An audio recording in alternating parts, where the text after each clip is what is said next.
ಇಲ್ಲಿ ಸುಮಾರು 1000ಕ್ಕೂ ಅಧಿಕ ಪ್ಯೂರ್ ನಾಟಿ ಕೋಳಿನ ರೈತರಾದಂತ ಇನಾಯತ್ ಅವರು ಸಾಕಾಣಿಕೆ ಮಾಡ್ತಾ ಇದ್ದಾರೆ. ರೈತರು ಎಲ್ಲಿ ನಾಟಿ ಕೋಳಿ ಸಾಕಾಣಿಕೆಯಲ್ಲಿ ಮೋಸ ಹೋಗ್ತಾ ಇದ್ದಾರೆ ಅಂತ ನೋಡೋದಾದ್ರೆ BV380 ತಳಿ ಮತ್ತೆ ನಾಟಿ ಕೋಳಿ ಎರಡೂ ಕೂಡ ನೋಡೋದಕ್ಕೆ ಸಿಮಿಲರ್ ಇದೆ.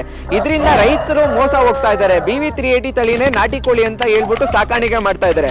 ಆದ್ರೆ BV380 ತಳಿ ಗುಣಲಕ್ಷಣಗಳು ಬೇರೆ, ನಾಟಿ ಕೋಳಿ ಗುಣಲಕ್ಷಣಗಳು ಬೇರೆ ಇರುತ್ತೆ. ಇವ್ರಿಗೆ ಪ್ರತಿನಿತ್ಯ 300ರಿಂದ 400 ಕೋಳಿ ಮೊಟ್ಟೆಗಳು ಸಿಗ್ತಾ ಇದಾವೆ. ಒಂದು ಕೋಳಿ ಮೊಟ್ಟೆ ಬೆಂಗಳೂರು ಭಾಗದಲ್ಲಿ 20ರಿಂದ 25 ರೂಪಾಯಿ ಇದೆ. 1 kg ಮಾಂಸ 400 ರೂಪಾಯಿ ಇದೆ. ಹಾಗಿದ್ರೆ ನೀವೇ ಕ್ಯಾಲ್ಕುಲೇಷನ್ ಮಾಡಿ ಇವ್ರ ಲಾಭ ಎಷ್ಟಿದೆ ಅಂತ.